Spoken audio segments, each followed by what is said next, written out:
I had a boy on my table today. I don't know, maybe a year younger than you. He had a bad heart. He got real hairy, real fast. And everybody's looking to your old man to make decisions.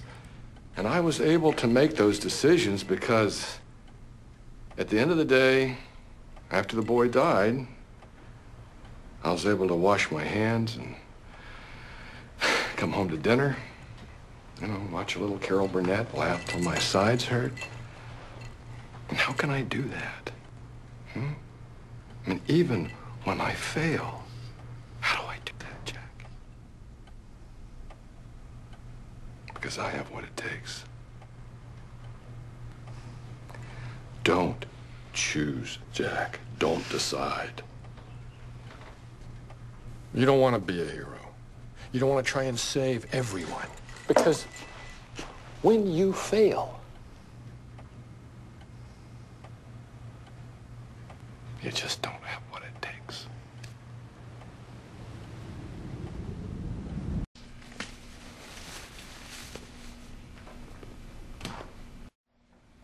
Never thought I'd see the day, Jack.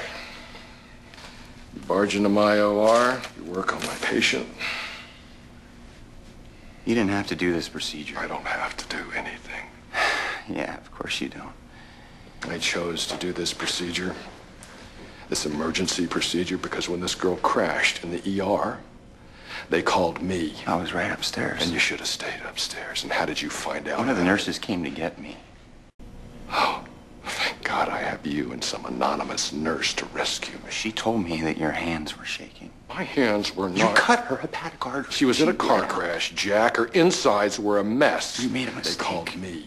I don't care whether or not they called you. You made a mistake. Are you lecturing me? You tell me, if you were upstairs and I was in a restaurant having lunch, then why did they call me?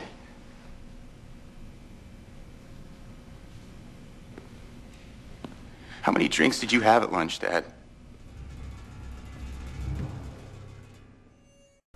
You were aware of the patient's pregnancy when you went into the procedure?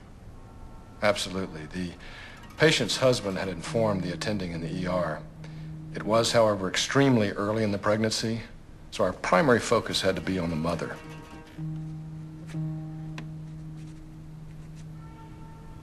Okay, then. I think we're done here. A final report will be filed. Okay. I need to revise my statement.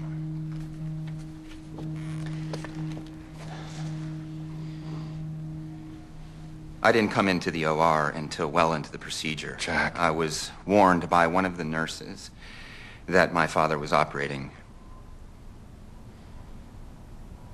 under the influence. Jack, this is By not... the time I got there, it was clear that my father was not only incapacitated, but that he had also severed the patient's hepatic artery, which, in my professional opinion, caused the crisis which led to her death.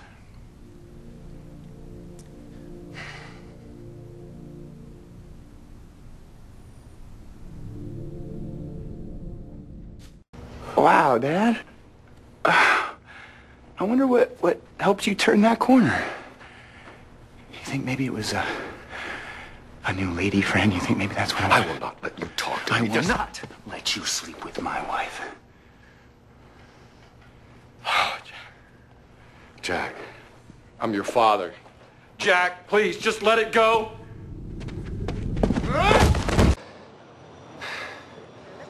I want you to listen to me, okay? Because I'm asking you a favor.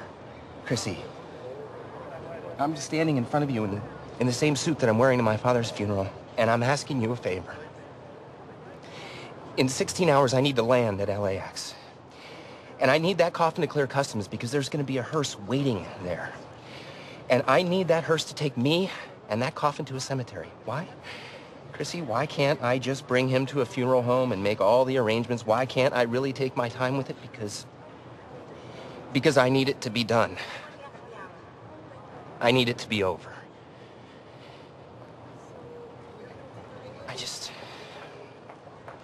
I need to bury my father. About a week before we all got on the plane, Got to talking with this man in a bar in Sydney. He was an American, too. Doctor. I've been on some benders in my time, but this guy, he's going for an all-time record. So it turns out, this guy has a son. Son's a doctor, too. They'd had some kind of big-time falling out. The guy knew it was his fault, even though his son was back in the States thinking the same damn thing. And this guy, Christian, tells me he wishes he had the stones to pick up the phone, call his kid. Tell him he's sorry. He's a better doctor than he'll ever be. He's proud. He loves him.